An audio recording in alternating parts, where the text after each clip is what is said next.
Here's two guys that survived a break-in from the Kool-Aid Man, Aaron and Jonathan.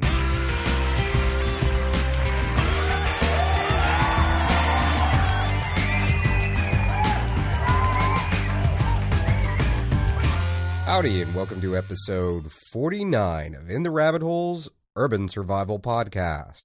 In this episode, we ring in the new year with tinfoil hats under our Mayan headdresses. We're your hosts, Aaron and Jonathan, and you are in the rabbit hole, safe and sound.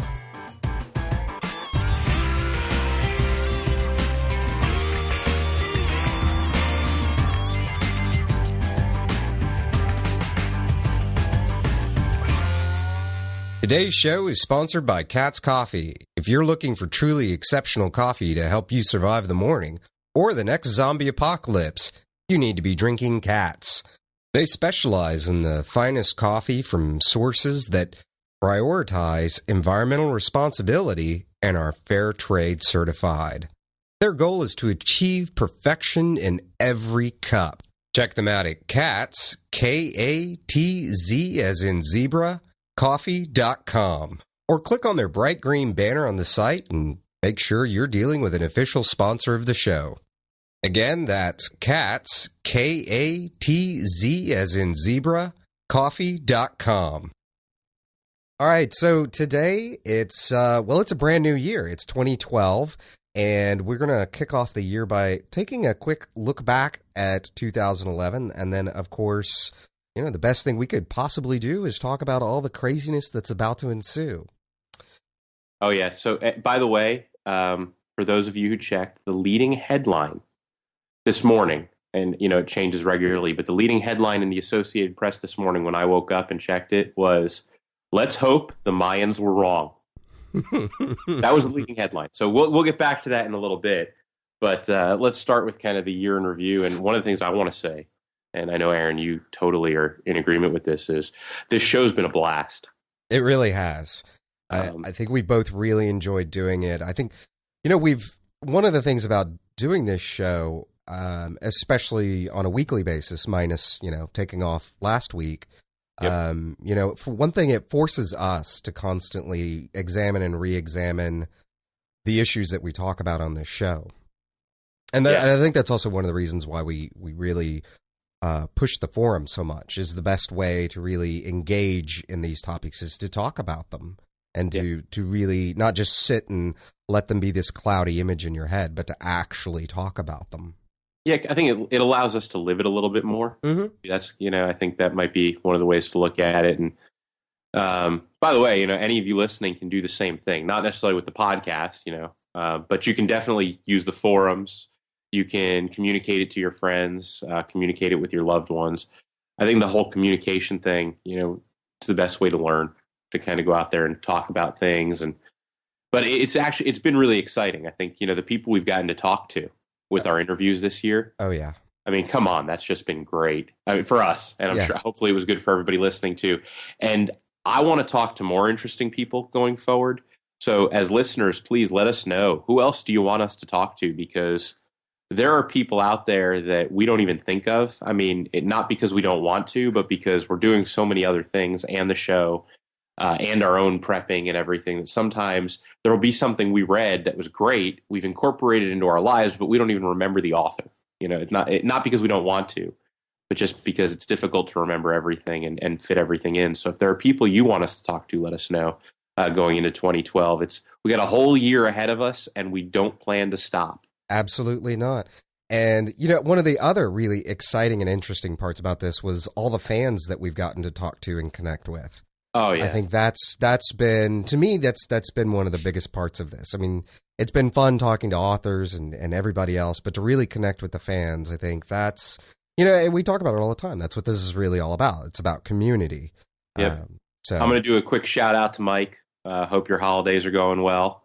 Hope you had a safe drive. I did get to meet Mike, and I was thrilled, not just through the show, but through even my own daily networking in business. Mike and I we get to interact that way too. So the show's really been good all around. Mm-hmm. So I think we've covered a lot of topics in 2011, and I think one of the things that we've kind of looked at when we were first developing the show was kind of start off with the basics. And I think in 2011, in 2012 going forward, you're going to see us re-examine some topics that we've already been over, but go into them in more depth and maybe get into some much more advanced topics going forward. Definitely some more advanced topics, getting deeper into the topics we've already talked about. And then, I even want to do a little bit more fun stuff. So we've jointly decided with some other friends as well, and we'll probably let some listeners know also, we're going to be doing a camping trip soon. We haven't set a weekend, so, don't ask us yet. We have no idea, but we're going to be doing one, and we'll probably turn it into even a live show that we'll do from it. And with that will come all kinds of fun gear reports. And I think we just want to start having a little bit more fun with it, not just the deep topics and everything, but also try to get it to even a lot more fun than we've been having. Oh, absolutely. So kind of taking it to that next level. And getting out and meeting more of the listeners and interacting with them. Definitely. The people we've met so far have all been fantastic. We have got to have the best listeners out there. I mean, you hear listeners call into radio stations, and I don't know, maybe it's just the people who call into radio stations, but I just feel like we have listeners who are better than other people's listeners. I mean, the stuff you guys write us is so basic. I mean, not basic, but I was going to say basically intelligent information, but the basic part wasn't needed. But the stuff you guys write us is intelligent. You've given us all kinds of things to think about. I know that Aaron and I leave the show on a regular basis, or get emails from you guys on a regular basis, and we're both like, "Wow, did you even think of that?" And it's like, no, I didn't even think of that, but I am now. Mm-hmm. And I know we've read a lot of books based on listener advice. Oh yeah, a lot of stuff I would have never thought of, or may have never even come across if it weren't for listeners emailing in great stuff to us all the time. So yeah, it's totally, we feel like we've built a fantastic community here. And we just wanted to thank all of you. So the beginning of the show is really a thank you for 2011. Let's kick it up a notch in 2012. We want, more listeners, more people prepping, more people really building their skills and making themselves better people all around. And this might be a good segue. I think it's a perfect segue. 2012 is just the beginning of a long future. I think you're going to be hearing all kinds of doomsday predictions. I mean, I was watching something before my wife and I kind of started dealing with the whole New Year's thing last night. I think it was on the History Channel, might have been on Discovery, one of them. And it was another one of these Mayan prediction 2012, world is ending December 21st shows. Then there was another show after that saying, nope, the Mayans are wrong. Here's the way I'm going to look at it. And I don't want to argue with anyone out there. It's not an argument per se. It really is just, let's just say there's always a doomsday prediction. So we know that part. I mean, I think any of us who have been around long enough know we've heard all kinds of doomsday predictions. And so far, none of them have come true. Yeah. I think a good example would be 1999. Oh, yeah. How much did the world get whipped into a frenzy over the computer systems were all going to crash, everything. Planes were going to come falling out of the sky. All the stoplights were going to be stuck on green or red. I don't remember what they were complaining about. And stop signs were just going to stop working. Yes, they were going to go flying off the posts and hit people in the head. But what happened? We woke up January 1st, the year 2000. Nothing happened. Nothing was wrong. There might have been some minor issues here and there, but by and large, nothing really went wrong. And that's not to say that it shouldn't have and did maybe jolt some people into preparedness. But I think what it caused a lot of people to do was they got into it. They got terrified of it. And it's a topic we went through, and actually it was the very first episode, which was knee-jerk reactions, and they freaked out about it, and they went out and they bought all kinds of stuff. And then when it was all over, they just went right back to sleep. But, we've got a little list here in our show notes of all the crazy things that can go wrong. And we've got the 2012 Mayan predictions, and I think that's really not those are the big ones. Yeah, and the funny thing is about that, if you watch enough of those shows, which I keep getting suckered into doing, yep, it's not necessarily the Mayans' predictions. It's how people are deciding to interpret it. I saw one that basically said if you actually do a literal translation, that what 2012 really is the next start of the next cycle of the Mayan calendar, and that the Mayan calendar really goes out longer than we could possibly imagine. But I've heard all kinds of things with it. I got to say, it's one of those things, like Aaron said, with the whole hype. This is really just falling into hype. It's because here's the way I look at it. And maybe I'm wrong to look at it this way, but this is the way I look at it. If the world is going to end on December 21st, 2012, there's not much I can do about it. I mean, it's kind of like, I don't normally like the whole idea of things that are outside my sphere of control being outside my sphere of control, so I shouldn't worry about them. But in this particular case, where it is so grand a concept, if the world is going to end at some point, and I'm not telling you I believe it because I don't, but if the world is at some point going to end, you can't do anything about it. All you can do is live your life the best you can, be the best person that you can be, grow as a human being, and, when it all comes down, you did the best you could. And that's pretty much where it kind of comes from there. But, the Mayan one's just the latest. We've all heard the solar flares. We've talked about all the different economic collapse scenarios that are out there.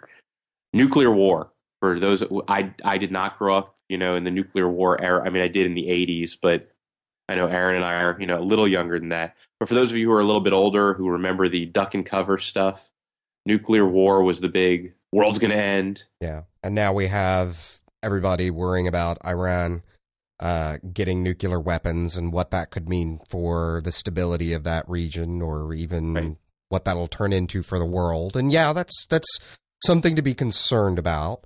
Oh yeah. All these things are things you should follow. I mean, it's, staying current with the news and understanding what's going on in the world allows you to be a better prepper. I mean, I know I use it to kind of say, all right, it's not even that it allows me to be a better prepper directly. It's more of an indirect thing. Like, I watch some of these things, and I don't know how it impacts you, Aaron, probably in a similar way, but I'll watch some of these things and it'll just be the subtle little kick in the pant reminder of, I'll get a couple more cans in the food store. Oh yeah.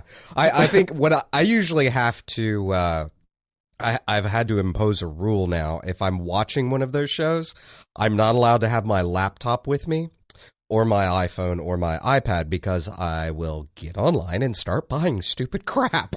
Yeah, I just keep my AR in my lap. I find that works a lot better. Petting your AR is probably better. But yeah, the only thing with that is then, of course, I'm going to be thinking, I need more bullets for this thing. I'm going to get online and buy them. Especially those awesome new zombie bullets, because, that's the way to go. I got to tip my, as long as we're talking about apocalyptic stuff, I have to tip my hat to Hornady for their brilliant marketing strategy of zombie bullets. They did a great job with, or Gerber, their Walking Dead Gerber kit. Have you seen that? I saw that on whichever episode of The Walking Dead it was on. Yes, and I looked at it and I'm like, that is so coming out as a product in the next month. And they sold it not just as a product, a limited edition, where if you actually paid for the product as the limited edition, you're paying more than if you went out and bought all the stuff and the case. That's awesome.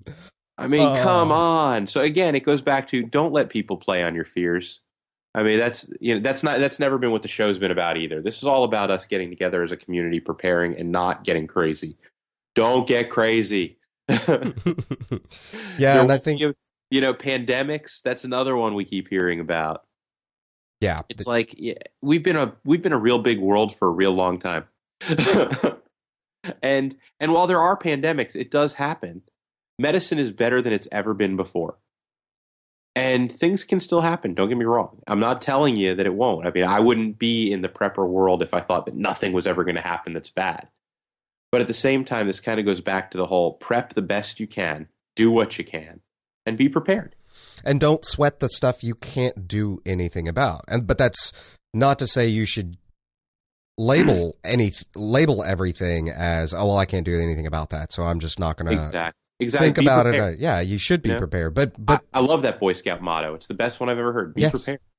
But it's being prepared without fear or paranoia Right. that is really important, and that's one of the things that's always kind of driven the show, and hopefully a concept that we've always gotten across in one way or another, is that we believe in preparation, but we do not believe in paranoia or fear, and there's some fine lines there between fear and concern, and paranoia and concern, and.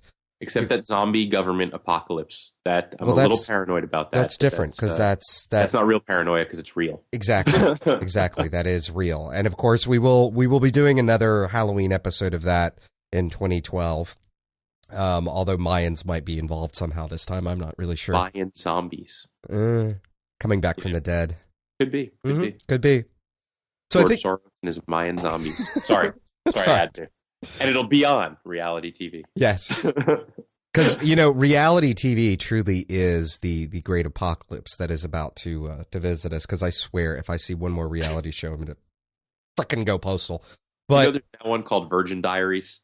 I don't even want to talk about it. I didn't want to know about it. Moonshiners. I saw the one about moonshiners. That actually looked mildly entertaining.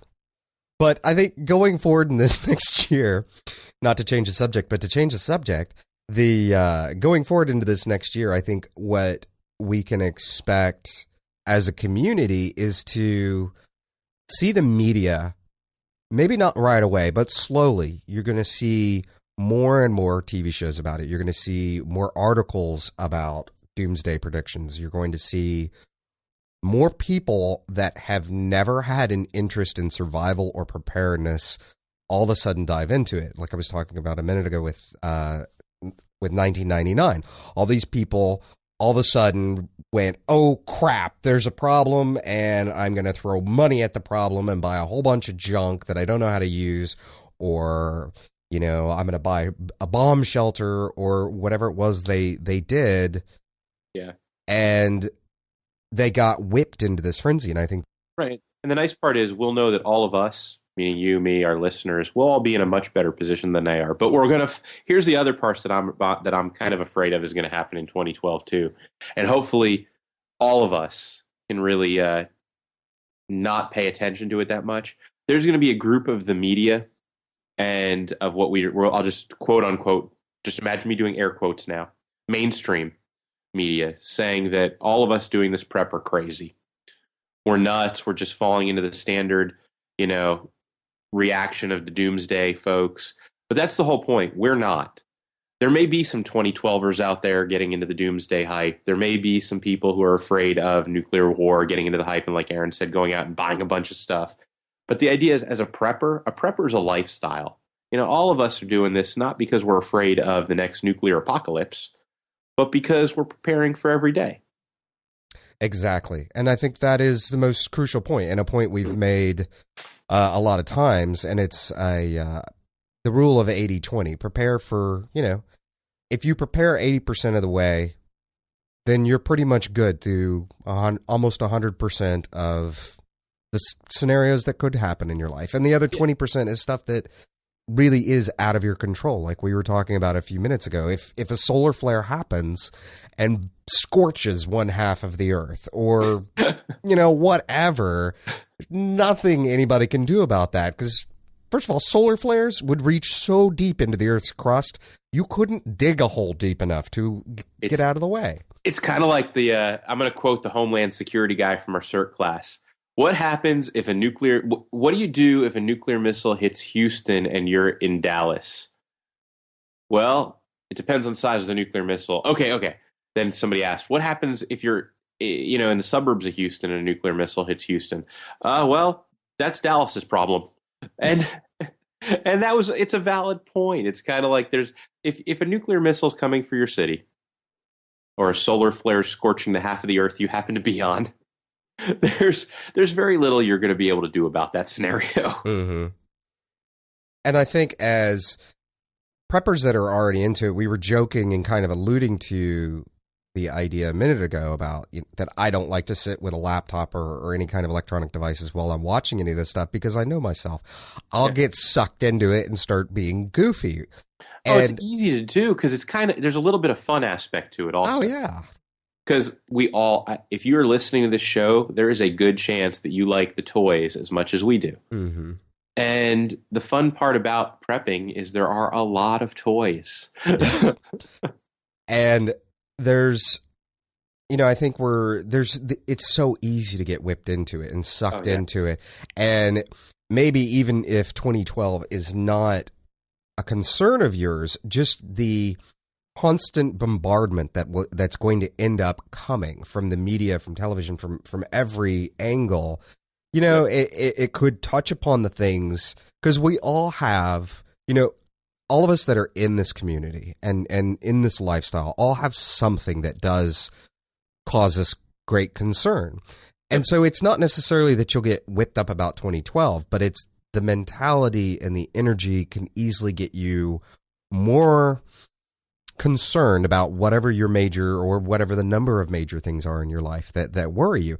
And so I think that's where the real danger is. And then the other aspect of it is, if you're new and just coming into prep, I think that's when everybody is always at their peak of kind of freaking out. It's like, oh my God, I've got all this stuff to get done. I've got all this stuff I got to buy. I got to get all this food. I got to get this water. I got to get a life preserver from the tactical Weimaraner system.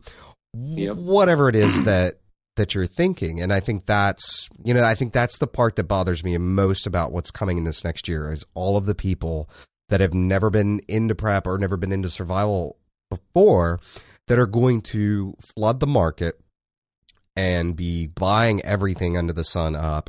And that when it's all over, they run the good chance of going back to sleep.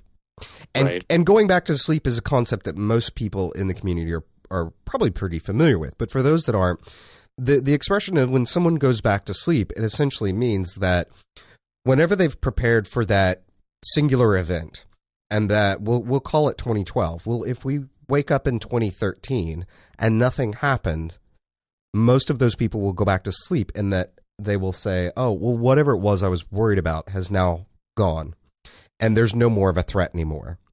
And so they get lulled immediately back into this sense of safety and think, I don't need all this stuff. I don't need this lifestyle. They take all of their food down to the local pantry and give it away. They do all these things, and it's like, all right, well, I didn't need it anyway.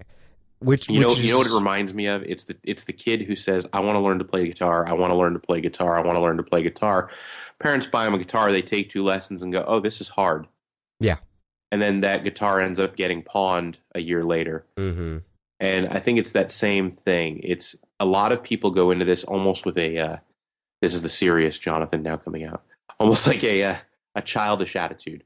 And with that childish attitude comes a lot of childish the type of follow through a child would have, which is no follow through. And that's what it always looks like to me. Whenever I've seen a lot of people get irrationally scared into prep, from whether it has been Katrina or in Houston, a hurricane coming through, because we see it all the time. In Houston, there will be people who become what I call post-hurricane preppers. Mm-hmm. Hurricane happens, they weren't prepared, bad things happened, all of a sudden they buy everything under the sun. The next year, no hurricanes come through, and by the following year after that, they're not prepared again and they've sold everything they had. It happens, it's a standard cycle that happens, and I think, probably happened after Katrina. I think people all over the country prepared, and then all of a sudden nothing. I think a lot of people became little mini preppers after the stuff we saw happen in Japan with the tsunami. But then, if you notice, I don't, like most people, the only way I know what's going on in Japan now is by doing an internet search and trying to find out. I mean, most people don't even realize that this morning, on New Year's Day, a 6.8 earthquake happened in Japan. Because it's kind of like the media just forgot about Japan. Now the elections are bigger coverage, so what happened in Japan, well, that's, forget about it, don't worry. They'll be okay. Yeah, it's yesterday's news. It's not sexy anymore. Exactly. And when it becomes yesterday's news, I think most of the hobby preppers, the guys who do it because it looks cool for a few minutes, the childish preppers, they're in and they're out. And the nice part is, from what we've seen from the people on the forum and the people who have written us and the people that we've met, we don't really have a group of the childish preppers listening to the show, which is fantastic. I mean, you guys are more like us than we ever could have hoped. Which I'm not sure that's a compliment or not. But it's something. It's something. And I think we've got a lot of kindred spirits out there, so that's why I love doing this. But but I think that whole idea of we will see so many of those childish preppers. And by the way, when that happens, it's gonna make it even, for some people, it'll make it easier to talk to them because they're going to be in that, oh my God, I got to be prepared for something. But there's going to be a lot of people out there who become even more skeptical. So a lot of the communication methods we talked about are going to become even more important. And the idea of easing people into this and not getting them all concerned.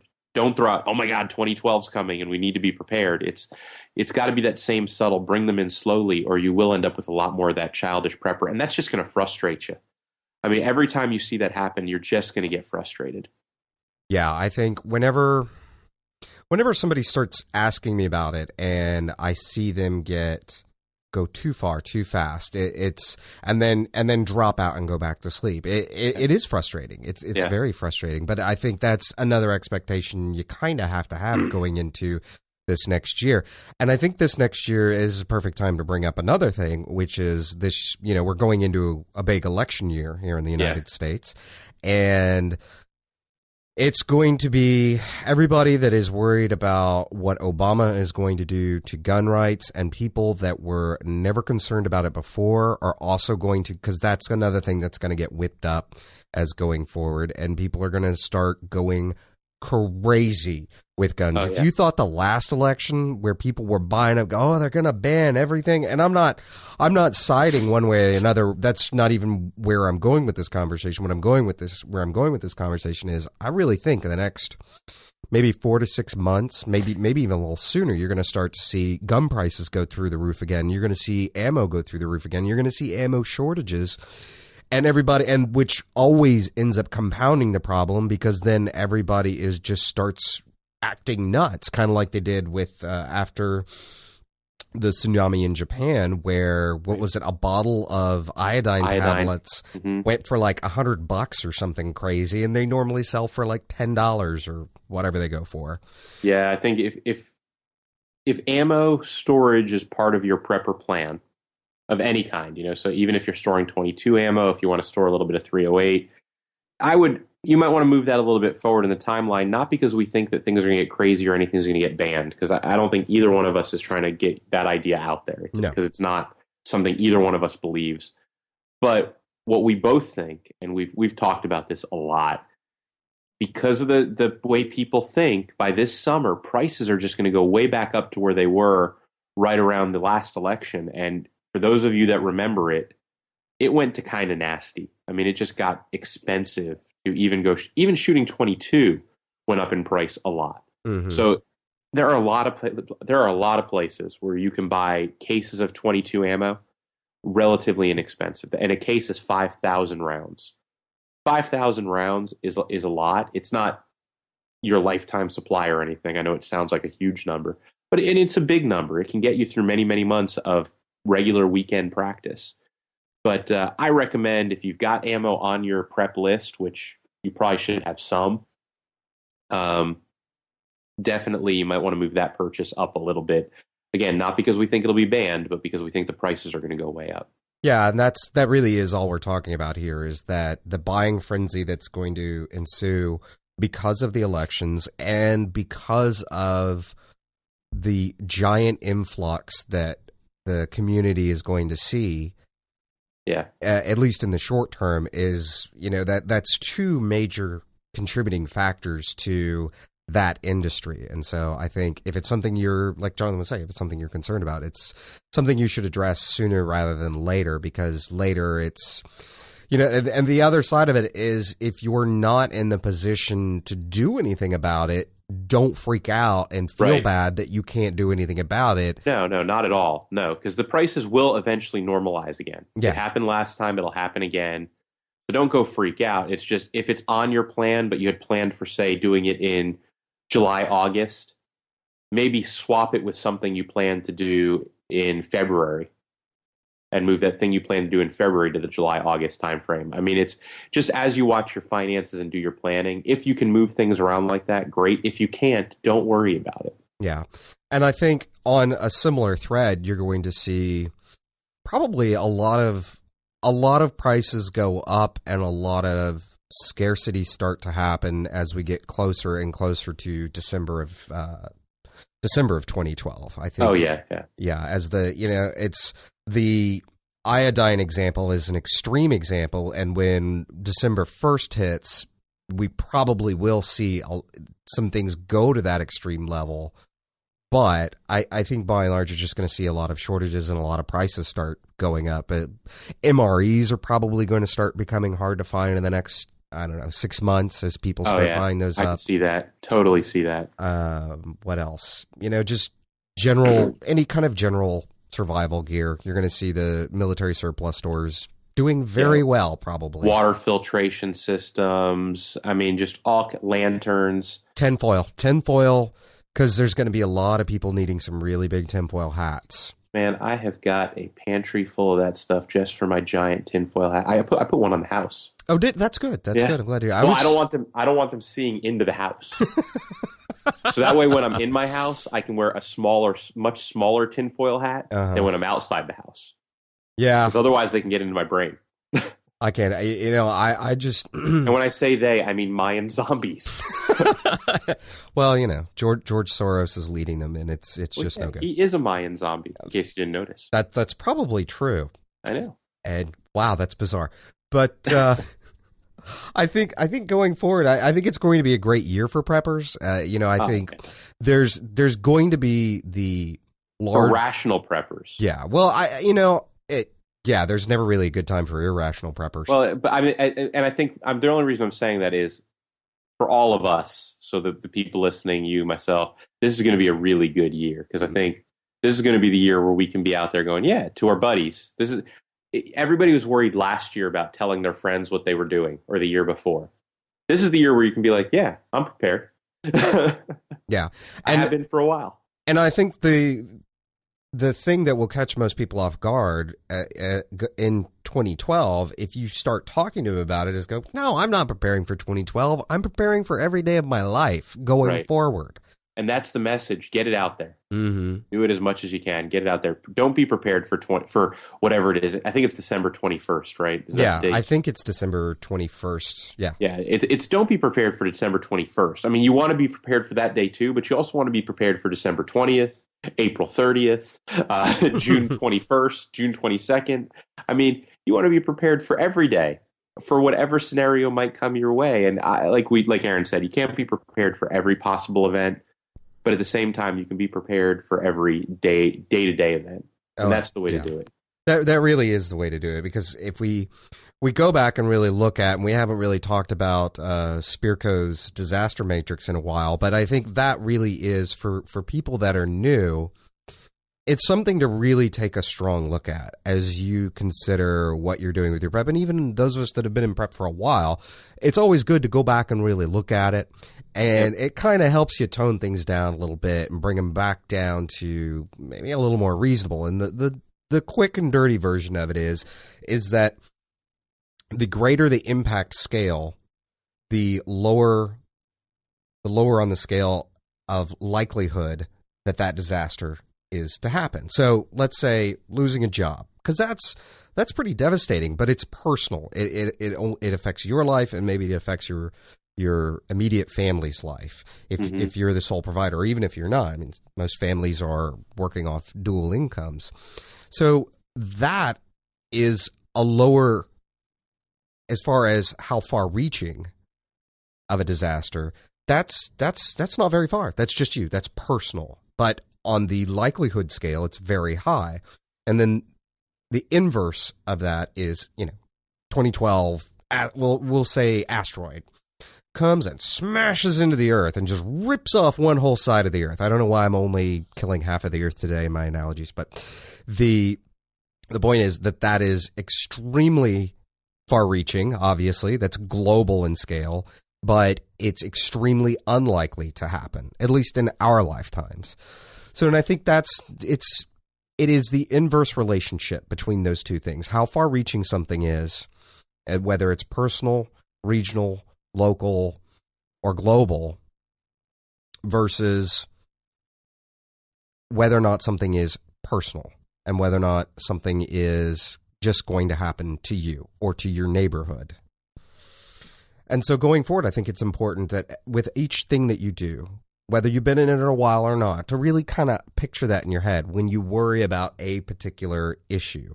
Think about that. It's such a simple and accurate way of looking at things. Yeah, the accuracy of it is amazing. And for anybody who's ever lost a job or lost a loved one or had a bad month financially or whatever, that it'll start ringing true. I mean, think of it that way. Having a bad day is more likely than having a bad year.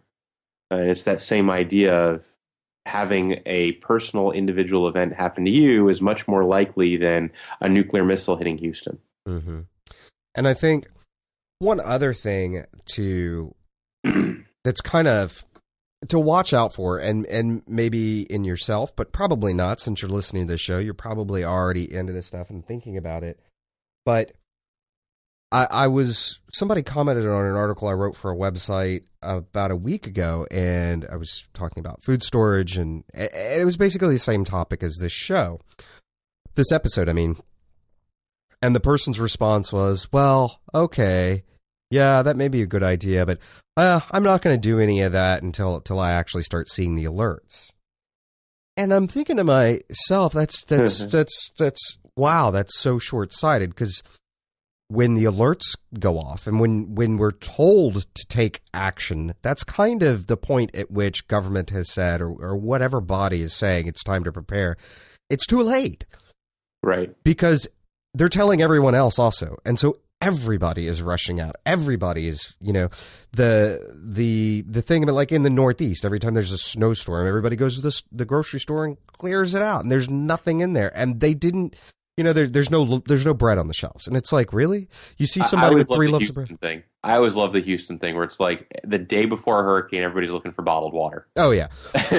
Bottled water. The day before, too. It's not even, they don't even do it like 2 days before. It's like the hurricane, because we've gotten hurricane tracking down pretty well now. So it's like the hurricane is hitting in 12 hours, and that's when everybody's looking for bottled water. Yeah.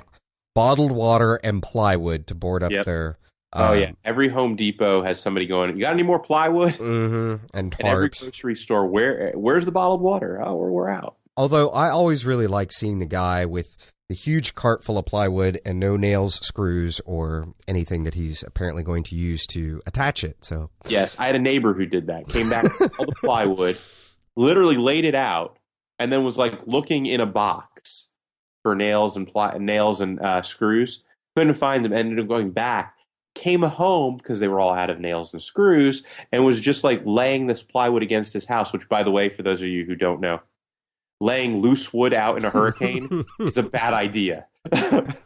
For you, for your loved ones, and for your now really cranky neighbors that have a piece of plywood stuck in the side of their house. Yes. So, I mean, it is bizarre what people will do, but it's, again, goes back to irrational behavior in irrational times.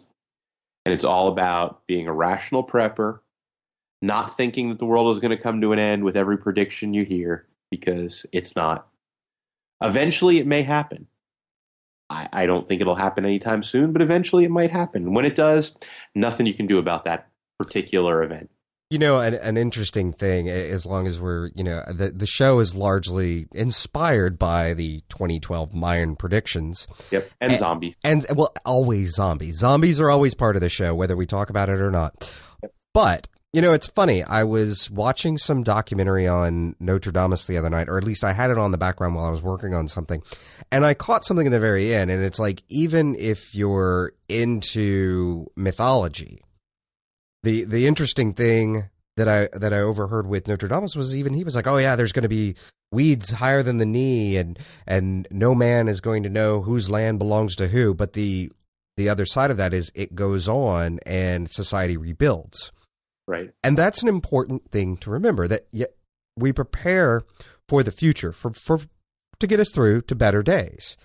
But things have a way of working out, and society will rebuild. The problem is you have to be one of those people that are productive and able to help rebuild your community, your general area, and provide for your family.